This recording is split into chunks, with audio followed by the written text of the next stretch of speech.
नमस्ते दोस्तों, मैं हूँ देवभूमि उत्तराखंड टिहरी गढ़वाल की रहने वाली। और मुझे ये सुनकर बहुत दुख हो रहा है ये बताते हुए कि जिस उत्तराखंड, जिस स्थान को हम देवताओं की भूमि कहते हैं, उस भूमि पर, उस उत्तराखंड पर असुर पनप चुके हैं और उन असुरों की नज़र हमारे उत्तराखंड की बहू बेटियों पर है। तो ये सुनकर और देखकर ऐसा लगता है कि उत्तराखंड की बहू बेटियां असुरक्षित है इन असुरों के कारण।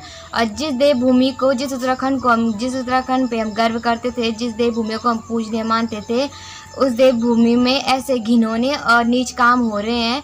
तो इन असुरों की वजह से तो हम कैसे कह सकते हैं उत्तराखंड की बेटियां और बहुएं सुरक्षित हैं। आपको बता दूं कि मैं उस दरिंदे, उस पापी, उस असुर की बात कर रही हूं जिसने अंकिता भंडारी, जो कि हमारी बहन है, उसकी हत्या कर दी है। और जो कि पूर्व राज्य मंत्री विनोद आर्य का बेटा पुलकित आर्य है, जिसने अंकिता भंडारी को बेरहमी से मारा। तो मैं आपको बता दूं, अंकिता भंडारी जो कि डोब सिरकोट पौड़ी की रहने वाली है, वो हालांकि में ही गई थी ऋषिकेश जॉब के लिए, जहां वनंतरा रिजॉर्ट में काम करती थी वहां। और अभी उसको काम करते हुए महीना भर भी नहीं हुआ था और उससे उसकी हत्या कर दी गई। तो अभी वो 19 साल की लड़की थी जिसे कि पुलकित आर्य ने बेरहमी से मार दिया। तो मैं आपको उन 3 असुरों का नाम बता देती हूँ। एक का नाम है पुलकित आर्य, अंकित और भास्कर, जिसने कि अंकिता भंडारी को बेरहमी से मारा है। और ये हमारे लिए बहुत शर्मनाक घटना है। आज उसके साथ हो रखी है तो कल किसी के साथ भी हो सकती है। तो आज एकजुट होकर हम सबसे निवेदन, आप सबसे निवेदन है, एकजुट होकर अंकिता भंडारी को न्याय दिलाएं। और सरकार से निवेदन है कि उन दरिंदों को फांसी की सजा हो जाए। तो आज सुबह ही मेरे सास ससुर बहन अंकिता भंडारी के समर्थन में गए हैं। सुबह 8 बजे निकल चुके थे। तो पौड़ी और श्रीनगर, सिरकोट के जितने भी लोग हैं वो सब बहन अंकिता भंडारी को न्याय दिलाने के लिए एकजुट हो चुके हैं। तो आप सभी से निवेदन है, आप उत्तराखंड वासी एकजुट हो जाएं और बहन अंकिता भंडारी को न्याय दिलाएं और उन पापियों को कड़ी से कड़ी सजा दिलाए, उनको फांसी के घाट उतारे। और आज अगर वो छूट गए हैं, अगर छूट जाएंगे तो कल को किसी के साथ भी ऐसा हो सकता है, किसी की बेटी के साथ भी हो सकता है। आप ये मत सोचो कि वो हमारी बेटी नहीं थी, हमारी बहन नहीं थी, वो सभी उत्तराखंड वासियों की बहन थी, बेटी थी। तो उसको आज न्याय चाहिए और उन दरिंदों को फांसी की सजा दिलाए। तो मैं उन ग्रामवासियों का भी धन्यवाद करती हूँ जिन्होंने बहन अंकिता भंडारी के माता पिताओं के साथ खड़े हुए, उनके साथ भागा दौड़ी की इधर से उधर। वो भी उनके साथ बहुत टाइम से खड़े हो रहे थे, हमने देखा है।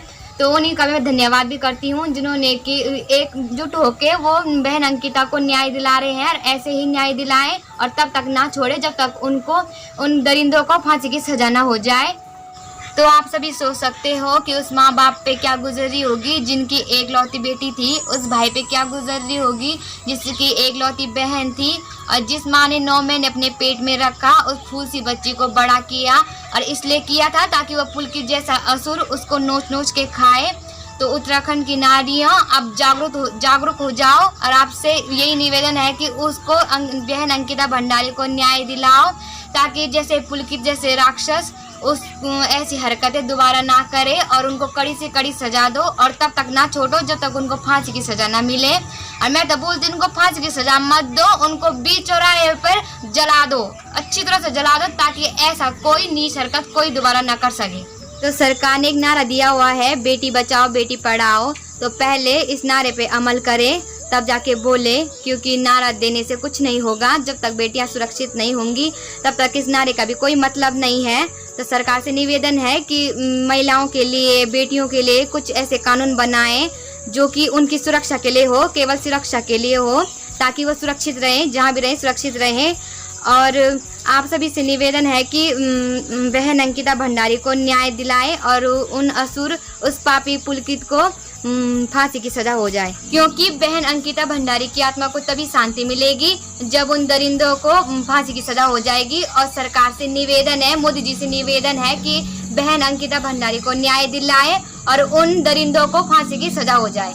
तो जब से ये खबर सुनी है तब से बहुत दुख हो रहा है, ना खाया जा रहा है ना सोया जा रहा है, बार बार उसी के ख्याल आ रहे हैं। और ऐसा बहुत पहली बार हो रखा है उत्तराखंड में कि किसी लड़की के साथ ऐसा हुआ है। तो बहुत दुख की बात है, बहुत शर्मनाक बात है।